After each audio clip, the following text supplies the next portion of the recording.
Hello दोस्तों, मैं Dinesh Kumar Rathore. Target भी सरकारी रोजगार में आपका स्वागत है। हम बात कर रहे हैं आधुनिक भारत के इतिहास में मुग़ल साम्राज्य का पतन कैसे हुआ है, और इन सब पर हमने चर्चा कर ली है कि मुग़ल साम्राज्य का पतन कैसे हुआ है। अगर किसी ने वो क्लास नहीं देखी है तो प्ले लिस्ट में जा करके हमारे चैनल को सब्सक्राइब करके वो देख सकता है। आज हम जो बात करेंगे वो नादिर शाह के आक्रमण पर करेंगे कि किस तरह से भारत में नादिर शाह ने आक्रमण किया है। तो इसके बारे में थोड़ी सी कहानी जान लेते हैं। क्या है पूरी कहानी, हम एक ही बारे में समझ लेंगे तो फिर इसको लिखने में कोई दिक्कत नहीं होने की है। तो जो उत्तर पश्चिमी सीमा प्रांत है भारत का, उसमें जो उत्तरकालीन मुग़ल साम्राज्य के जो शासक थे उन्होंने उसकी सुरक्षा तो की थी, लेकिन उस पर पूर्ण रूप से ध्यान नहीं दिया था। इसी के कारण दो विदेशियों का भारत पर आक्रमण हुआ है। एक तो नादिर शाह और एक इसी का सेनापति जिसका नाम है अहमद शाह अब्दाली। इन्होंने भारत पर आक्रमण किया है। तो अब नादिर शाह का आक्रमण हुआ है, तो नादिर शाह ने भारत पर आक्रमण क्यों किया है इसके बारे में हम जान लेते हैं। तो नादिर शाह के आक्रमण के समय भारत में जो मुग़ल बादशाह है वो मोहम्मद शाह है। सन 1688 ईस्वी में इसका जन्म हुआ था खुरासान में, और 1736 ईस्वी में ये ईरान का शासक बन गया। और ईरान का शासक बनने के बाद जो मुग़ल थे, जो मुग़ल बादशाह थे, उन्होंने अपने जो राजनीतिक संबंध हैं उनको विच्छेद कर लिया, जिसके कारण नादिर शाह बड़ा क्रोधित हुआ। और नादिर शाह जो अफ़गान लोग थे, अफ़गानी शासक थे, उनसे बड़ा चिढ़ता था, और इसका युद्ध भी हो रहा था उस समय। तो इसने नादिर शाह ने अपने एक दूत को भेजा मोहम्मद शाह के पास कि जाओ उनसे कहो कि वे अफ़गानों की सहायता ना करें, रिक्वेस्ट की उनसे। लेकिन मोहम्मद शाह ने इस पर ध्यान नहीं दिया। अब इसे और ज़्यादा गुस्सा आ गया, और इसकी इच्छा भी थी कि भारत पर आक्रमण करके ये दिल्ली के अपार धन को लूटना भी चाहता था। और फिर से कुछ दिल्ली के ही अधिकारी लोग हैं, वे भी इसको भारत पर आक्रमण करने के लिए बोल रहे थे। तो अब ऐसे में इतनी सारी चीज़ें हो गई, और इन सब को ध्यान में रखते हुए इसने भारत पर युद्ध करने का निर्णय बना लिया। और सन 1738 ईस्वी में इसने गजनी और काबुल को लूटा, और उसके बाद सिंधु नदी को पार करके 1739 ईस्वी में इसने पंजाब पर आक्रमण कर लिया। और उसके बाद ये पंजाब में आ चुका है। इस बात का पता लगा मोहम्मद शाह को, और वो भी अपनी सेना लेकर के 1739 में ही करनाल आ गए। और करनाल में इन दोनों के बीच में युद्ध हुआ था, जिसको बोलते हैं करनाल का युद्ध। इसमें जो करनाल के युद्ध में ही हुआ ये कि 3 घंटे के अंदर ही सारी सेना को पराजित कर दिया। किसके द्वारा? नादिर शाह के द्वारा। और उसके बाद में मोहम्मद शाह ने कहा कि मैं तुमको युद्ध के हार जाने के रूप में 50 लाख रुपए देता हूँ, लेकिन युद्ध बंद कर दो। अब यहाँ पे अवध का एक नवाब था जिसका नाम है सादत खां। सादत खां ने नादिर शाह से भेंट की, और भेंट करने के बाद उससे कहा कि अगर तुम दिल्ली पर आक्रमण करते हो तो तुम्हें 50 लाख नहीं बल्कि 20 करोड़ रुपया मिलेगा।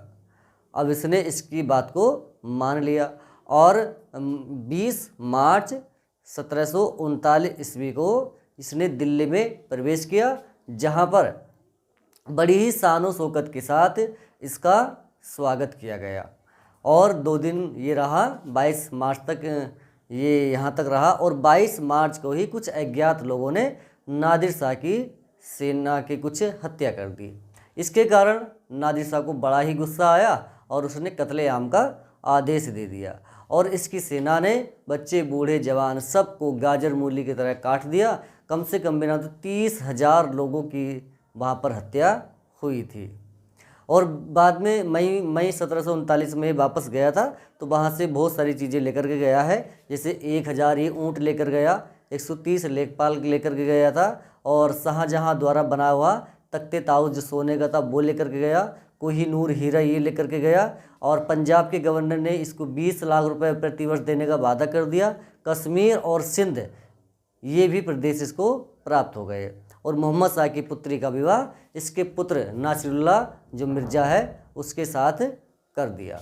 और उसके बाद 1747 ईस्वी में नादिर शाह की मृत्यु हो गई और उसके स्थान पर इसी का एक सेनापति था अहमद शाह अब्दाली, वो अगला ईरान का शासक बनता है। तो ये नादिर शाह का आक्रमण, हमने इस पर चर्चा कर ली है। अब इसको हम चलो लिखते हैं। तो आइए शुरू करते हैं।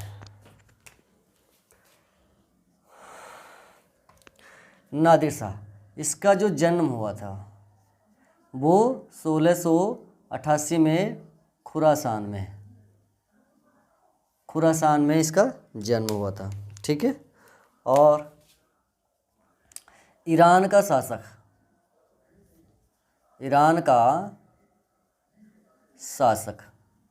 बना। ईरान का शासक ये बना था 1736 ईस्वी में।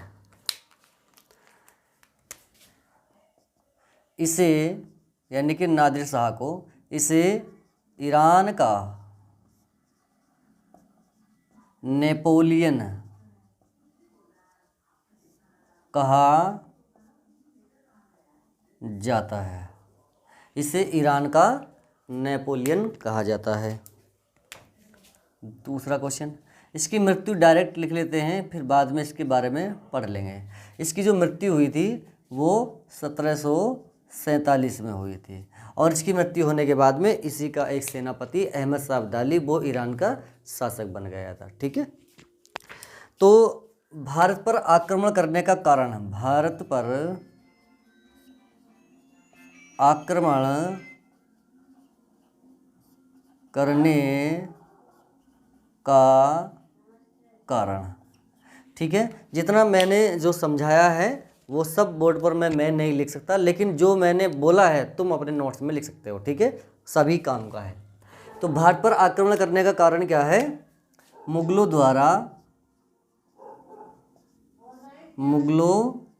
द्वारा फारस से राजनीतिक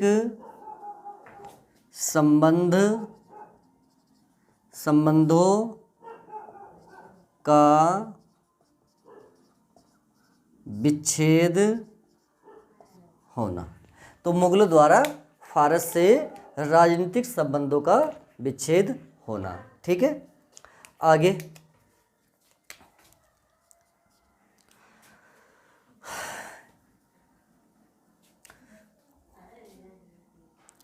लिखो, 1738 में नादिर शाह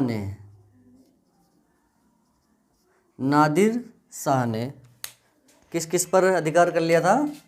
गजनी और काबुल,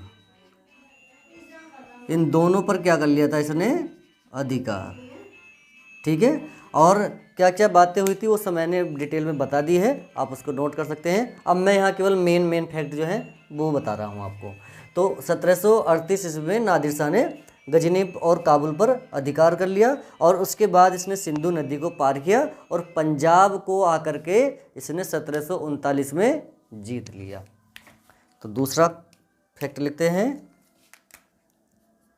1739 में पंजाब पर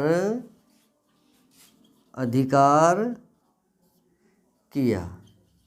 अब 1739 ईस्वी में इसने पंजाब पर अधिकार कर लिया है, ठीक है। इसके बाद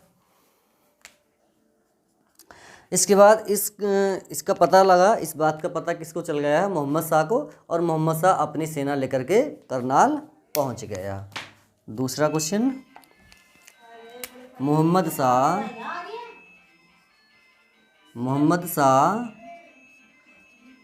अपनी सेना लेकर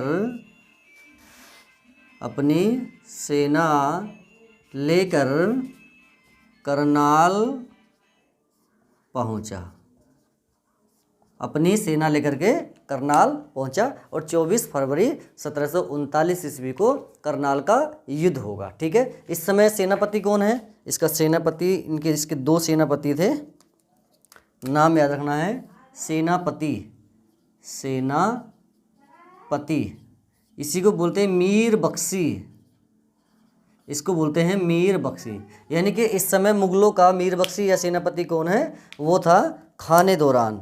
उसका नाम है खाने दौरान, खाने दौरान। इसकी हो गई थी मृत्यु, इसकी क्या हो गई थी, मृत्यु। और मृत्यु के बाद कौन बना है, इसकी मृत्यु, खाने दौरान की मृत्यु के बाद कौन बना था, यहाँ पे लिख लेते हैं, ये पहला हो गया। दूसरा जो सेनापति बना है वो निजामुल मुल्क, निजामुल मुल्क, ठीक है, ये बना था दूसरा सेनापति। ये भी क्या बना है, सेनापति ये बना है। कब बना है, करनाल के युद्ध में। ये सारी चीज़ें करनाल के युद्ध की बात हो रही है। ये तुमसे क्वेश्चन मालूम किया जाएगा, करनाल के युद्ध के समय सेनापति कौन था, तो कौन था, खाने दौरान। और खाने दौरान की करनाल के युद्ध में मृत्यु हो गई। मृत्यु होने के बाद में फिर जो है इसका सेनापति कौन बना है, निजामुल मुल्क बना है, ठीक है।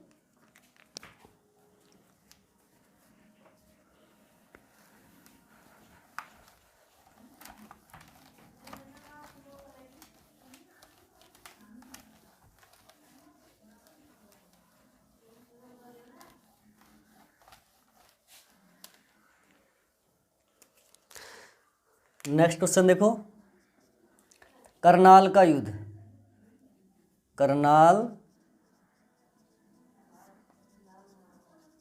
युद्ध, इसकी डेट याद रखनी है, 24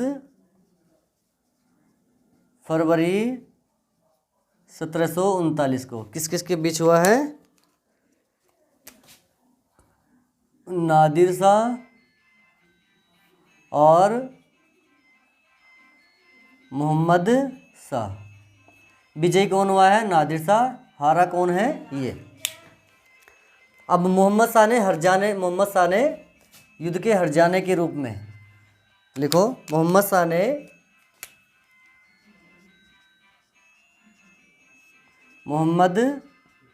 ने युद्ध के हर जाने के रूप में 50 लाख रुपए देने को कहा। लेकिन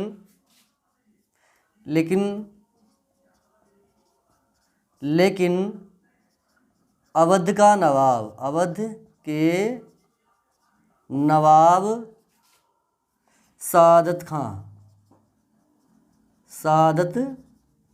खां ने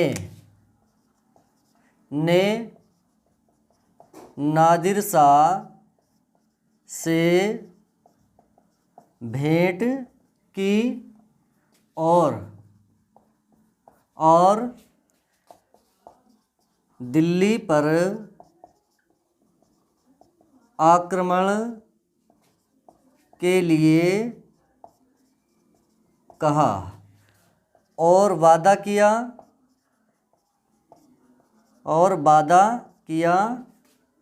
20 करोड़ रुपए मिलने का, 20 करोड़ रुपए मिलने का। और नादिर शाह से कहा था कि तुम दिल्ली पर आक्रमण करो, तुम्हें 20 करोड़ रुपया मिलेगा। अब इसकी बात समझ में आ गई है, ठीक है। इसने 50 लाख रुपए लेने से मना कर दिया।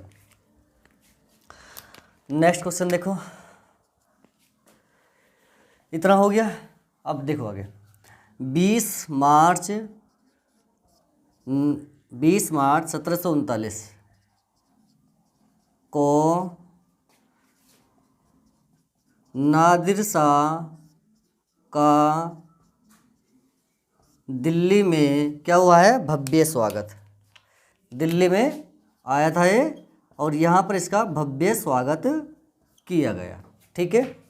दूसरा क्वेश्चन, 22 मार्च 1739 को नादिर शाह के सैनिक अज्ञात लोगों द्वारा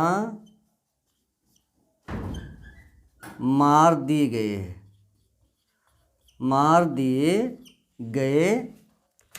अब नादिर शाह ने क्या काम किया है? आदेश दे दिया है। किसका? कत्लेआम। नादिर शाह ने कत्लेआम का आदेश दे दिया। कितने लोग मरे हैं इसमें? 30,000 लोगों की मृत्यु हुई। ठीक है, इसमें 30,000 लोगों की मृत्यु हुई और गाजर मूली की तरह यहाँ पर बच्चे, बूढ़े, जवान, औरतों सभी को काट दिया गया। ठीक है, अब क्या क्या लेकर गया है? लूटा क्या है?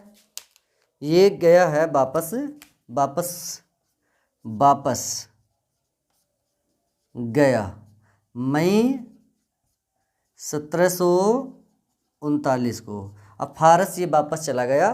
क्या क्या लेकर के गया है जरा उसको देख लेते हैं।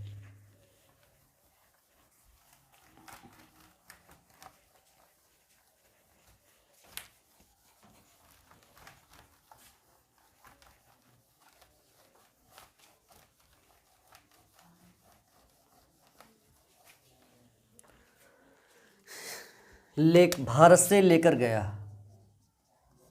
भारत से लेकर गया। ठीक है, तो क्या क्या लेकर के गया है? ये लेकर के गया था तख्ते ताउस। तख्ते ताउस सोने का बना हुआ था और शाहजहां द्वारा ये बनाया गया था। इसको ही लूट करके ले गया। और क्या लेकर गया? 1000 ऊँट ये लेकर के गया। 100 हाथी लेकर के गया। 130 लेखपाल लेकर के गया और 100 किन्नर भी लेकर के गया था। किन्नर ये लेकर के गया। क्या और क्या लेकर गया? कोहिनूर हीरा। कोहिनूर हीरा कोहिनूर हीरा लेकर के गया। और भी बहुत कुछ लेकर गया था। और 30 करोड़ रुपए लेकर गया। 20 करोड़ की बात हुई थी, 30 करोड़ रुपया, 30 करोड़ रुपए लेकर के गया। और क्या हुआ देखो इसमें? पंजाब का गवर्नर, पंजाब के गवर्नर ने क्या कहा है कि मैं तुमको प्रतिवर्ष 20 लाख रुपए दूंगा। पंजाब के गवर्नर ने प्रतिवर्ष 20 लाख रुपए देने को कहा। ठीक है, और क्या हुआ? और क्या क्या मिला इसको? और इसको मिला कश्मीर और सिंध, पश्चिमी प्रदेश, पश्चिमी प्रदेश इसको मिला। ठीक है, और थट्टा मिला इसको, थट्टा, थट्टा प्रांत तथा उसके जो बंदरगाह ये मिले इसको। और यहाँ पे लिख लेते हैं, तो यहीं पे लिखते हैं मोहम्मद शाह की पुत्री का विवाह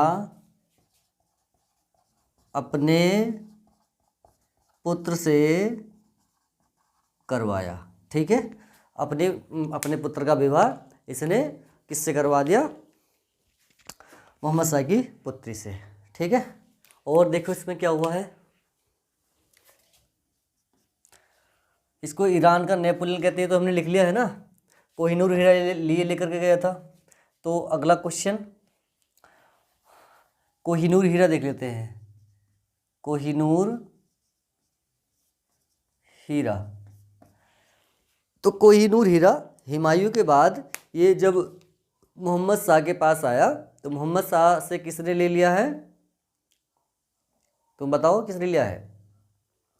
ईरान का नेपोलियन नादिर शाह ने। उसके बाद ये अहमद शाह अब्दाली के पास पहुंच गया। ठीक है, उसके बाद किसके पास पहुंचा है? उसके बाद ये पहुंचा है शाह सूजा के पास, जो अफगान का शासक है।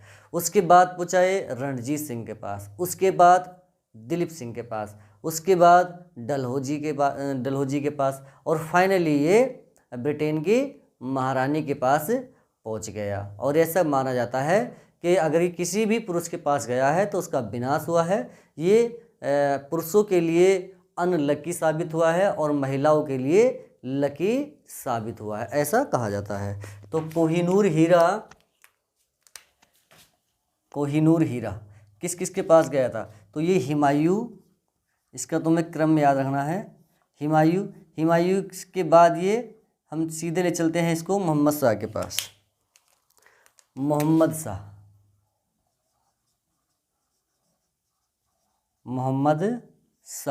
उसके बाद ये पूछा किसके पास? नादिर शाह। इसके बाद अहमद शाह अब्दाली, इसे दुर्रे दुरानी भी कहते हैं, दुर्रे दुरानी, इसको दुर्रे दुरानी भी कहते हैं। इसके बाद ये किसके पास पहुंचा है? इसके बाद पहुंचा है शाह सूजा। ये 1831 में गया था, ठीक है, अफगान का शासक था। इसके बाद ये पहुंचा है किसके पास? रणजीत सिंह के पास। रणजीत सिंह। इसके बाद इसी का पुत्र था दिलीप सिंह, इसके पास पहुंचा। और 1849 ईस्वी में ये किसके पास पहुंचा? डलहौजी। गुजरात का युद्ध हुआ था उसमें, डलहौजी। और डलहौजी के बाद डलहौजी ने किसको दे दिया है? ब्रिटेन की महारानी। और अभी भी ये ब्रिटेन की महारानी के पास ही है, ब्रिटेन की महारानी, ठीक है। फाइनली ये अभी भी ब्रिटेन की महारानी के पास है और इसको लाने की मांग हो रही है। देखते हैं भविष्य में ये आता है या नहीं आता है, ठीक है, वो आगे की बात है। तो इसके बाद एक विदेशी आक्रमण और रह जाएगा हमारा, जिसका नाम है अहमद शाह अब्दाली, जो नादिर शाह का ही क्या है, एक सेनापति है। ये भी भारत पर आक्रमण करेगा। इसके बारे में हम भी अगली वीडियो में चर्चा करेंगे। हमारी वीडियो आपको कैसी लग रही है कमेंट बॉक्स में बताएं और प्लीज़ वीडियो को लाइक किया करें, शेयर किया करें और सब्सक्राइब भी किया करें। इससे हमारा हौसला बढ़ता रहेगा और हम आपको इतने ही महत्वपूर्ण कंटेंट देते रहेंगे जो आप किसी भी एग्ज़ाम में बैठेंगे और इनसे रिलेटिव जो भी पेपर क्वेश्चन आएगा उसको आप कर ले जाओगे। तो हमारी वीडियो कैसे लग रही है कमेंट बॉक्स में ज़रूर बताएं। धन्यवाद।